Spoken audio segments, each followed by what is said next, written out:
তুমি না বললে আসবে না। বলেছিলাম নাকি চলে যাই। না না না,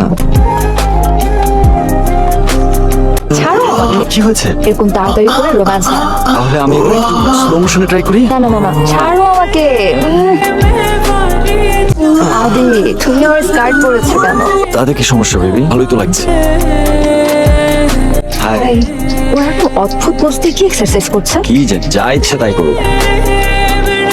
হ্যালো ম্যাডাম, হ্যালো স্যার। পার্টির জন্য আমার গার্লফ্রেন্ডের একটা ড্রেস লাগবে। মধু, স্যারকে কিছু পার্টি ড্রেস দেখাও তো। পার্টিতে খুব মানাবে তাই না? তোমাকে সব কালারই তো মানায়। মনে করো এটা আমাদের দোকান, তো তোমার যেটা ভালো লাগে সেটাই। আদে ওই মহিলাটা আমাদের দিকে এরকম করে তাকিয়ে আছে কেন? হ্যালো ম্যাডাম, আপনি ওভাবে তাকিয়ে থাকলে আমার গার্লফ্রেন্ডের আনইজি লাগে। তুমি এরকম কেন করো? তোমার না ডিস্টার্ব হচ্ছে? এটা ট্রাই করবো? যাও না, ট্রাই করে দেখো।